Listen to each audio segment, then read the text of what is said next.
तिला चिकनमध्ये अशा प्रकारे मसाला वगैरे हे टाकायचा आहे. लसूण मसाला, परत दुसरा चिकन मसाला आणि बरंच काही, आलं वगैरे, आणि त्याच्यानंतर हे असं मिक्स करून घ्यायचं आहे. कर मिक्स.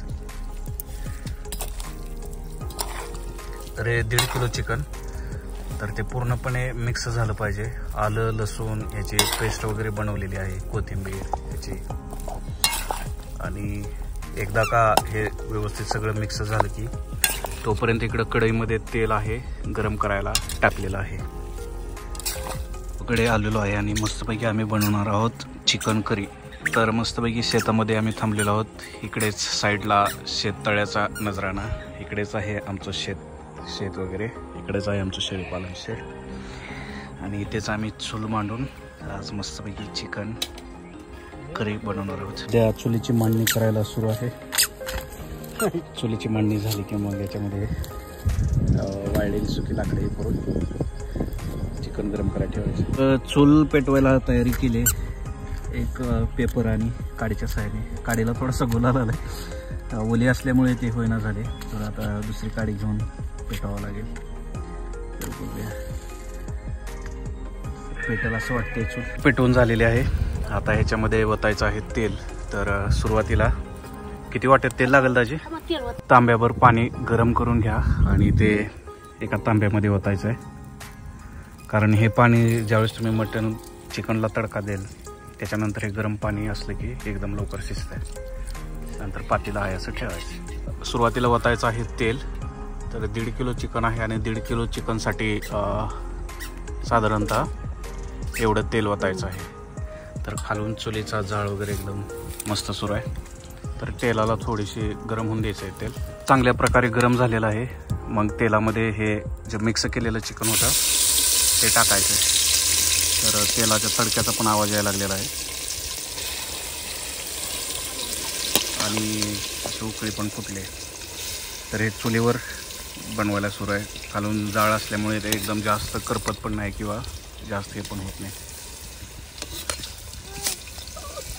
तर हे पातेल्यामध्ये 1.5 किलो चिकनची क्वांटिटी आहे, ते वरच मिक्स केलं होतं. त्याच्यानंतर तेल जरा गरम झालं की ते टाकलेलं आहे. तेलानंतर व्यवस्थित परतवून घ्यायचं आहे.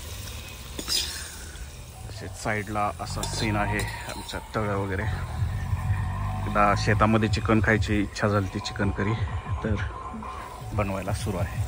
चीफ मास्टर दाजी आहेत आणि त्यांना चिकन बनवायची एकदम कला माहिती आहे. तर त्यांनी आयडिया दिली ती, मी प्रस्ताव मांडला होता.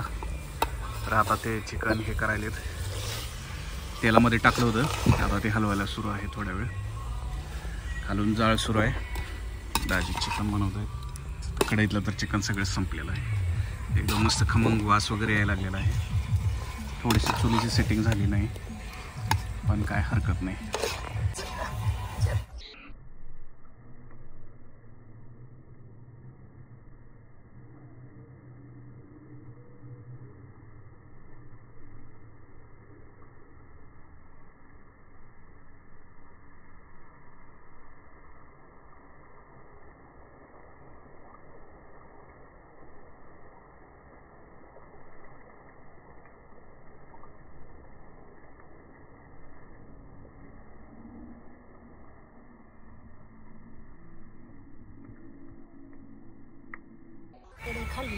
हे चिकन जे टाकलेलं आहे तेलामध्ये ते 10-15 मिनटं वाफलून द्यायचं आहे, फ्राय करून द्यायचं आहे. मग त्याच्यानंतर याच्यात दुसरे मसाले वगैरे येऊन द्यायचे. तर चुलीला आता तिन्ही साईडनं जाळ घालायला सुरू आहे. आता थोड्या वेळाने अशी वाफ सुटून हे चिकनला अशी उकळी फुटलेली आहे. तर 5 मिनटं झालेलं आहे. तर पातेलं एकदम तापले त्यामुळे थोडंसं हे करता येईना.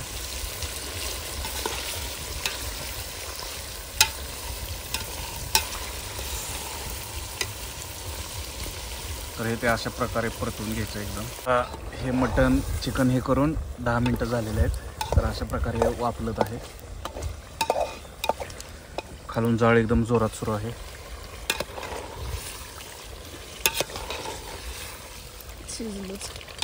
ते बऱ्यापैकी शिजल्यासारखं झालं आहे. आता त्याच्यामध्ये एक दुसरा साईडला एक मसाला वगैरे आहे, बेसन मसाला किंवा हे, तर ते मिक्स करायचं आहे. अशा प्रकारे सुरुवातीला बेसन टाकून मिक्स करायचं.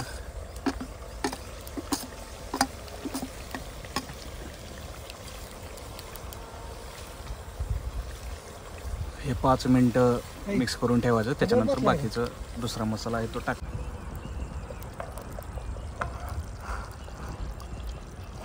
उकळी सुटली का?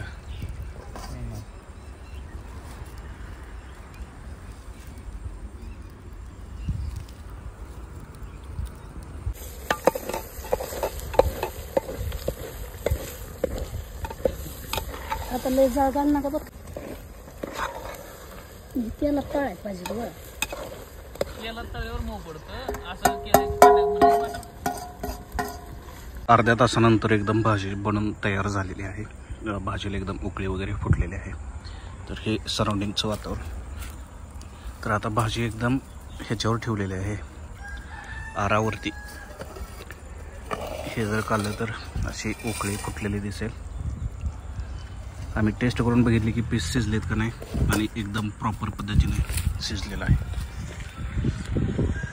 तर आता हे घरी घेऊन जायचं आणि मस्तपैकी खायचं. नेक्स्ट टाईम आम्ही शेतामध्येच भाकरी वगैरे घेऊन येणार आहोत आणि दुपारी शेतामध्ये चिकन वगैरे खाणार आहोत. जसं की सिटीमध्ये आल्यावर चुलीवरचं मटण भाकर म्हणतात तसं आम्ही इकडेच घरी शेतामध्येच चुलीवरचं चिकन भाकर केलं आहे.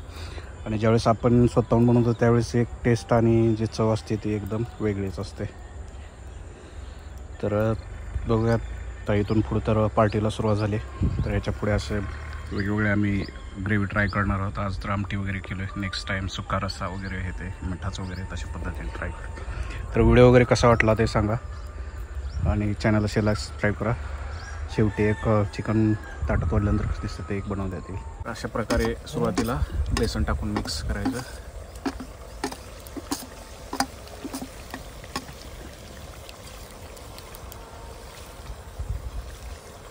हे 5 मिनिटं मिक्स करून ठेवायचं. त्याच्यानंतर बाकीचं दुसरा मसाला आहे तो टाक.